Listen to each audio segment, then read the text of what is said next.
Hello guys, welcome to Edu Talks. आज हम बात करने वाले हैं एक बहुत ही अंडररेटेड एग्ज़ाम के बारे में, जिसके बारे में बहुत लोगों को शायद पता ही नहीं है।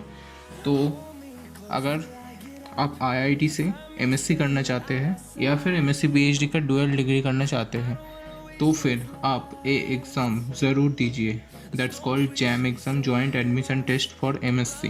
तो इस एग्ज़ाम के बारे में आज हम डिटेल में डिस्कस करने वाले हैं। अगर आपका जेई मेंस 12th के बाद अच्छा नहीं गया तो फिर आपको कोई प्रॉब्लम नहीं होगा इस एग्ज़ाम को देने। तो एग्ज़ाम क्या होता है? बेसिकली ये एग्ज़ाम सारी आईआईटीज़ एंड आईआईएससी बैंगलोर की जो जॉइंट एडमिशन टेस्ट वो है।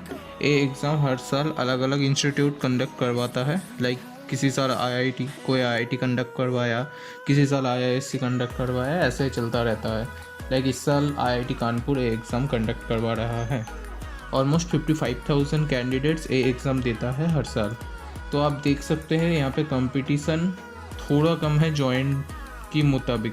मतलब अगर आप जेई मेन देते हैं तो फिर जेई मेन आपको 10 लाख स्टूडेंट देता है, फिर उनमें से टॉप 10% की टॉप 11% बच्चे आपका जेई एडवांस देता है, उसमें से आपका सिलेक्शन होता है। तो यहाँ पर आप देखिए सिर्फ 55,000 कैंडिडेट ही इस एग्ज़ाम को देता है, तो फिर यहाँ पे आपका सिलेक्ट होने के चांस ज़्यादा है।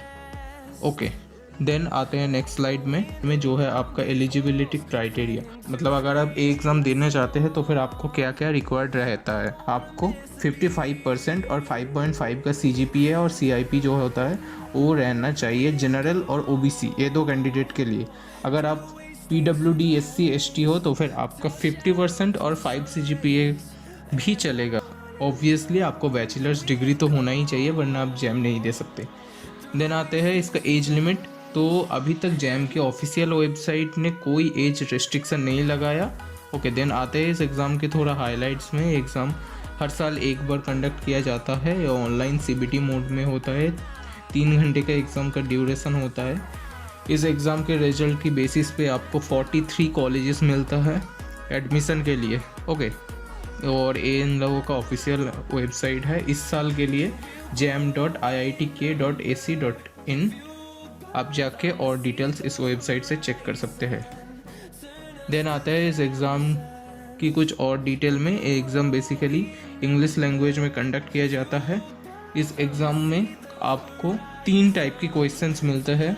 मल्टीपल चॉइस क्वेश्चंस यानी MCQ जो आपका होता है, then multiple select questions, then आपका होता है न्यूमेरिकल आंसर टाइप यानी NAT टाइप क्वेश्चंस। ये 3 टाइप की क्वेश्चन टाइप आपको मिलेगा इस एग्ज़ाम में। अब आते हैं सबसे इम्पोर्टेंट बात, सब्जेक्ट आपको कौन कौन सी अवेलेबल मिलेगा इस एग्ज़ाम को देने के लिए। तो हमारा जो पहला सब्जेक्ट निकल के आता है वो है बायोटेक्नोलॉजी। देन दूसरा जो आता है वो है केमिस्ट्री, तीसरा जियोलॉजी, चौथा mathematics, mathematical statistics and physics. इस सब्जेक्ट के लिए आप अप्लाई कर सकते हो MSc में जैम एग्ज़ाम के थ्रू। ओके, अब आते हैं टोटल नंबर ऑफ क्वेश्चंस कितना होता है।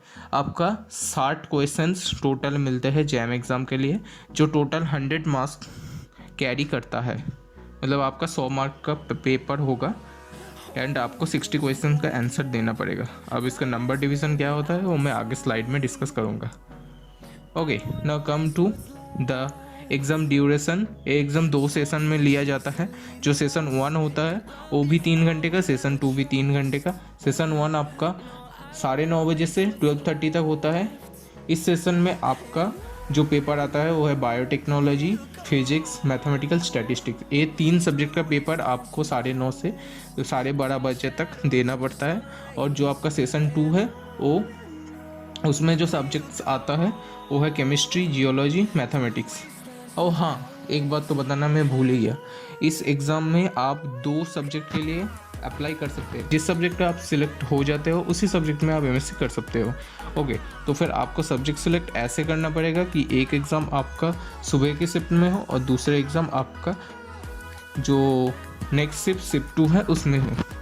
तो आप उस हिसाब से सब्जेक्ट चूज़ कर लेना। Okay, now come to the next slide, that's marking scheme क्या होता है।